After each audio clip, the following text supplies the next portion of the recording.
Hey lovely people out there, welcome to my YouTube channel and thanks for clicking on this video. हमने अपने channel पे एक important series of lecture start किया है and the name of that particular series of lecture is beta adrenergic receptor blockers.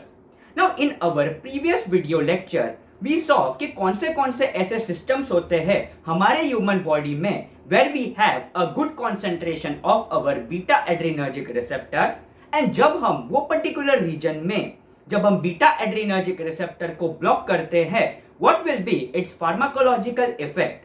In our previous video lecture, we also saw the basic classification of our beta adrenergic receptor.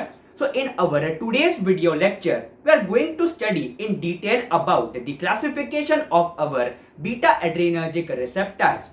So let us see कि आज के इस video lecture में हम कौन सी चीजें discuss करने वाले हैं.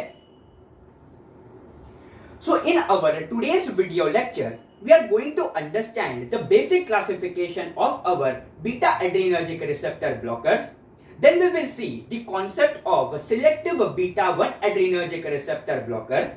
Then we will see the concept of intrinsic sympathomimetic drugs. And finally, we are going to see the concept of membrane stabilizing drugs. So let us start with our very first segment, and that is the classification of our beta adrenergic receptor blockers.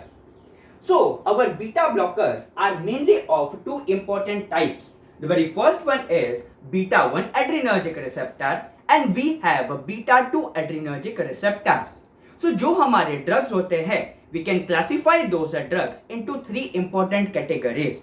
The very first important category is जो drugs beta 1 adrenergic receptor को as well as beta 2 adrenergic receptor को block करेंगे, we call such drugs as non-selective beta adrenergic receptor blockers. So this is our first important classification. Then कुछ ऐसे drugs होंगे जो selectively सिर्फ और सिर्फ बीटा 1 एड्रीनर्जिक रिसेप्टर को ब्लॉक करेंगे. So this is our classification number 2. And we have कुछ ऐसे ड्रग्स होंगे which is going to selectively block our beta 2 adrenergic receptor. So we have three important classification of our beta adrenergic receptor blockers. Now as you can see on your screen, we have three important classification. Now ये तीनों classification में just focus on our very first one, that is beta 1 and beta 2, which is also known as non-selective beta adrenergic receptor blocker. And we have beta 1 which is also known as cardioselective beta adrenergic receptor blockers. Now ये जो दो है इसमें common basically क्या है? इसमें common ये है कि ये जो non-selective drugs होते हैं they are also blocking our beta 1 adrenergic receptor, and जो बीटा 1 है वो तो बीटा 1 को ब्लॉक कर ही रहा है. सो बीटा 1 कहां पे प्रेजेंट होता है? वी नो कि we have a very good concentration of our beta 1 adrenergic receptors on our human heart. So ये जो non selective as well as selective beta adrenergic receptor blockers होते हैं they can be very useful in the treatment of different heart condition. So इसीलिए ये जो non selective beta adrenergic receptor blockers है as well as जो selective beta 1 adrenergic receptor blockers है they can be used in the cardiac uses. Now ये जो beta 2 है where is the location of our beta 2 adrenergic receptors? So peripherally we have a very good concentration of our beta 2 adrenergic receptors on different locations. So apart from cardiac uses, ये जो non-selective beta adrenergic receptor blockers होते हैं, they can be also used for extra cardiac uses. And जो beta 2 adrenergic receptors होते हैं, they are not used clinically. Now ये जो non-selective beta adrenergic receptor blockers होते हैं, we must avoid them in three important conditions. The very first one is asthma. The second one is known as peripheral vascular disease. And the third one is diabetes mellitus. Now why we need to avoid this non-selective beta adrenergic receptor blockers in this three important condition? Now हमें ये पता है कि इन asthma जो patient का respiratory tract है that is getting affected. So in our respiratory tract we have a very good concentration of our beta 2 adrenergic receptors. And what is the role of beta 2 adrenergic receptor? सो जब हम respiratory tract पे, respiratory system पे जो beta 2 adrenergic receptor present है, जब हम उसको stimulate करते हैं, it leads to dilation of our bronchi and that is known as bronchodilation. So अगर हमने यही रेस्पिरेटरी ट्रैक पे, यही रेस्पिरेटरी सिस्टम पे जो बीटा 2 एड्रीनर्जिक रिसेप्टर प्रेजेंट है, अगर हमने उसको ब्लॉक कर दिया, it will lead to opposite action, यानी कि ब्रोंकोकंस्ट्रिक्शन हो जाएगा। एंड अस्थमेटिक पेशेंट में already the patient is suffering from respiratory problem, so bronchoconstriction की वजह से उसकी रेस्पिरेटरी की प्रॉब्लम और एग्रावेट हो सकती है। इसीलिए we are avoiding giving such patient non-selective beta adrenergic receptor blockers. Now let us see why we need to avoid it in the peripheral vascular disease. So peripheral vascular disease में क्या होता है कि जो patient का जो peripheral blood vessel होता है, that is very prone to vasoconstriction. And we know कि जब हम beta 2 adrenergic receptor को stimulate करते हैं, it will lead to dilatation, that is known as vasodilatory effect. सो अगर हमने बीटा 2 को ही ब्लॉक कर दिया, सो अल्फा 1 एड्रीनर्जिक रिसेप्टर की एक्टिविटी बढ़ जाएगी and already the patient is suffering from a very severe problem of vasoconstriction. So अगर हमने बीटा 2 को भी ब्लॉक कर दिया, it will lead to further vasoconstriction and peripheral vascular disease की कंडीशन और भी ज्यादा एग्रावेट हो जाएगी। इसीलिए we are avoiding such non selective beta adrenergic receptor blocker in our peripheral vascular disease. Then the third important thing, that is diabetes mellitus. So we know कि हमने previous video lecture में ही देखा था कि there are some warning signs of our hypoglycemia. So अगर हमने beta 1 as well as beta 2 adrenergic receptor को अगर हमने ब्लॉक कर दिया, तो जो hypoglycemia के जो warning signs and symptoms है वो नहीं देखने के लिए मिलेंगे। एंड ऑल्सो जो रिकवरी होती है from our hypoglycemia by blocking our beta 2 adrenergic receptor which is very well concentrated on our hepatocytes, वो भी नहीं हो पाएगा। So इसीलिए हम diabetes mellitus में we are not giving the patient non-selective beta adrenergic receptor blockers. So remember this point that non-selective beta blockers must be avoided in the patient who is suffering from asthma, peripheral vascular disease and diabetes mellitus. Now अगर ये patient को treat करना ही है and we know कि अगर beta blockers देने ही है, then we will give such beta blockers which are selective in their action. So we prefer giving such patient beta 1 selective which is also known as cardio selective or they are also known as second generation beta adrenergic receptor blockers. Now let us see what are the examples of our beta 1 selective beta adrenergic receptor blockers. So we have atenolol, acebutolol, bisoprolol, esmolol and we have metoprolol. So ये जितने भी drugs है, they can be safely given in the patient who is suffering from asthma, diabetes mellitus as well as peripheral vascular disease. Now let us move on to our second important concept and that is intrinsic sympathomimetic activity. Now ये जो intrinsic sympathomimetic activity वाले drugs जो होते हैं, they are also known as a partial agonist. Now let us take an example. This image is representing our human heart and यहाँ पे simplicity के लिए we have taken the heart of 10, मतलब एक ही particular person है and वहाँ पे हमने 10 hearts लिए हैं. Now let us say कि we have a very good concentration of our beta 1 adrenergic receptor on our human heart. So जब भी ये बीटा 1 एड्रीनर्जिक रिसेप्टर स्टिम्युलेट होते हैं, लेट्स सपोज जब वो फुल्ली स्टिम्युलेट होते हैं, when this beta 1 adrenergic receptor is fully stimulated, it is producing a heart beat of 10 beats per minute. So अगर ऐसे 10 हार्ट्स है and that 10 heart is having 10 beta 1 adrenergic receptor and जब ये 10 beta 1 adrenergic receptor अगर fully stimulate होंगे, it is producing, one heart is producing 10 beats per minute. So her heart अगर particularly अगर ज्यादा stimulate होगा, so 10 multiplied by 10, that means this normal patient is having a heartbeat of 100 beats per minute. Now let's say this person is given a beta adrenergic receptor blocker. Now whenever we are giving such patient beta adrenergic receptor blockers, this beta adrenergic receptor blocker, ये जो drugs होते हैं वो लगभग 20 to 30% of our beta adrenergic receptor को block करते हैं. So let's say 10 में से 20% ये बीटा एड्रेनर्जिक रिसेप्टर ने ब्लॉक कर दिया है. दैट मीन्स कि ये जो दो बीटा 1 एड्रेनर्जिक रिसेप्टर्स है उसको अपने ड्रग्स ने ब्लॉक कर दिया है. सो यहां से कितने beta 1 adrenergic receptors are exposed? So दो अगर ब्लॉक हो गए हैं सो बाकी का इसका जो पेशेंट का जो हार्ट रेट होगा that will be 80 beats per minute. So this is normal. But अभी क्या होता है, कुछ ऐसे लोग होते हैं जो ज्यादा सेंसिटिव होते हैं. So in those sensitive people normally we know कि ये जो बीटा ब्लॉकर्स होते हैं they are blocking 20 to 30% of our beta adrenergic receptors.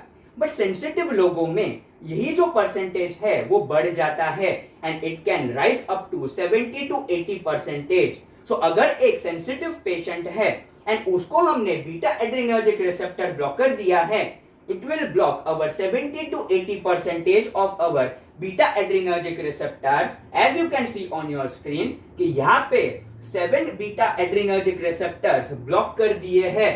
तो जो पेशेंट की जो हार्ट रेट है वो सिर्फ और सिर्फ ये 3 बीटा एड्रेनर्जिक रिसेप्टर्स के वजह से 30 बीट्स पर मिनट है, which is very very low and person can face severe problems. So इसीलिए यहाँ पे ऐसे पेशेंट्स में we can use our intrinsic sympathomimetic agents. Now ये जो intrinsic sympathomimetic drugs होते हैं ये क्या करते हैं? They are known as partial agonist. Now what do we understand by the concept of partial agonist? Partial का मतलब होता है हाफ हाफ. मतलब ये बीटा एड्रेनर्जिक रिसेप्टर ब्लॉकर तो है ही बट ये अपनी पूरी एक्टिविटी नहीं शो करते हैं, ये पार्शियली ब्लॉक करेंगे. फॉर एग्जाम्पल बाय ब्लॉकिंग अगर 1 एड्रेनर्जिक रिसेप्टर, यहाँ पे हमने देखा है कि बीटा 1 जब हम एक स्टिम्युलेट करते हैं by stimulation of that 1 beta 1 adrenergic receptor we get the activity of 10 beats per minute. अगर हमने नॉर्मल बीटा ब्लॉकर दिया तो ये बीटा 1 को ब्लॉक कर देगा. सो एक beta adrenergic receptor is producing 10 beats per minute. तो अगर हमने पूरी तरीके से ये बीटा 1 एड्रेनर्जिक रिसेप्टर को ब्लॉक कर दिया तो जो 10 बीट्स पर मिनट की हार्ट रेट है वो भी नहीं देखने के लिए मिलेगी. That means it is producing 0 beats per minute. But when we give our intrinsic sympathomimetic agent, ये क्या करेंगे, ये थोड़ा बहुत स्टिम्युलेट भी करेंगे एंड थोड़ा बहुत ब्लॉक भी करेंगे. दैट मीन्स जो 10 का जो रेशियो है वो 0 ना होते हुए 5 बीट्स पर मिनट आएगा. And let us see what is the importance of this particular intrinsic sympathomimetic drugs. So again, as you can see on your screen, कि here is our sensitive patient and sensitive patient में हमने उसको दिया है intrinsic sympathomimetic activity वाला beta adrenergic receptor blocker.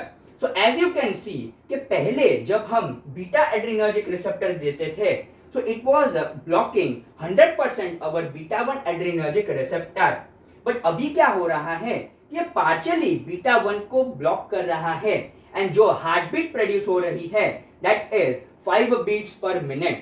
so अगर ये जो 7 है so 7 multiplied by 5 that is 35 and ये जो बाकी के 3 beta 1 adrenergic receptor है वो तो इंटैक्ट ही है. so जो पेशेंट का जो रिलेटिव इफेक्टिव हार्ट बीट होगा that will be 65 beats per minute. so पहले वो 30 beats per minute था by giving a beta blocker which is 100% blocking our beta 1 adrenergic receptor. पर जब हम इन्हीं पेशेंट में पार्शियल एगोनिस्ट वाले बीटा ब्लॉकर्स देते हैं तो उसकी जो हार्ट रेट है that was 65 beats per minute. so this is a very good, we can use such kind of drugs in sensitive patients.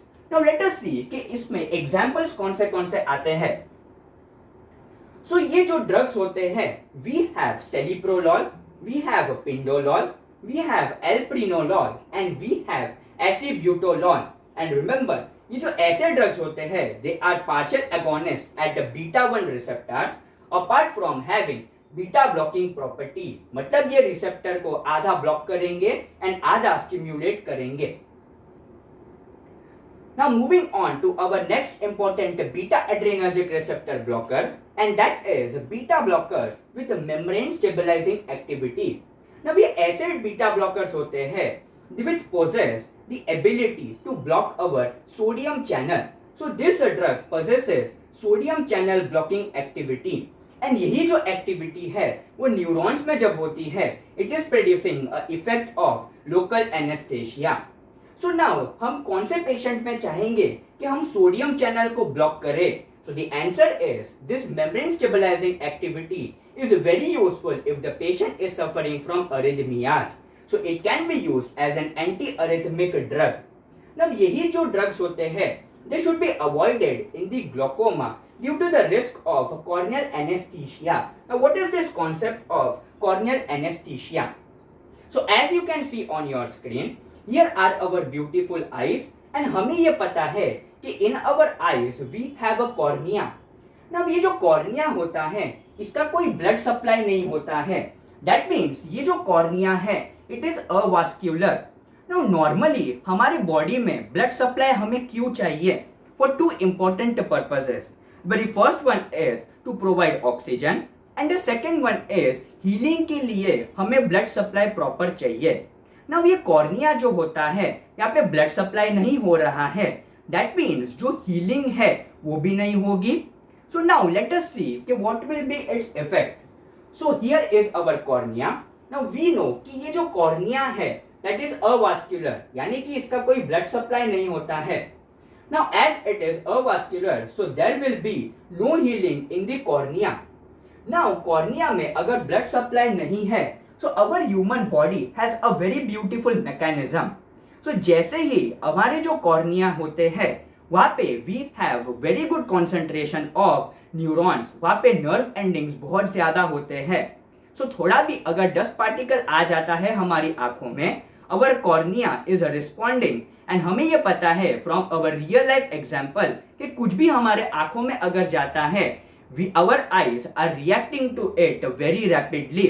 So now अगर एक पर्टिकुलर पेशेंट में हमने membrane stabilizing beta adrenergic receptor blocker दे दिया है, that is going to produce a local anesthetic type effect. So there will be anesthesia of our cornea.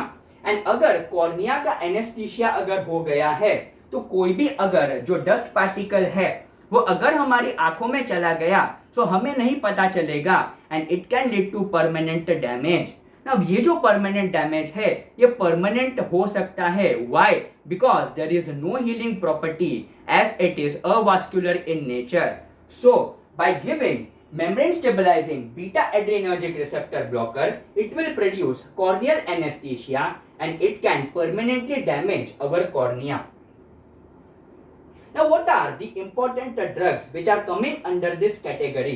So we have a propranolol and ये जो propranolol होता है it is having maximum membrane stabilizing property. Then we have our metoprolol, labetalol, acebutolol and we have a pindolol. So ये जो membrane stabilizing drugs होते हैं should be avoided in the glaucoma due to the risk of corneal anesthesia. So that's it for today's video lecture. I hope यहाँ तक आपने अगर lecture देखा है तो आपको डेफिनेटली अच्छा लगा होगा. Please subscribe to my YouTube channel, like the button and share it with your friends. See you in the next video lecture. Till then, see ya, bye bye, have a good day.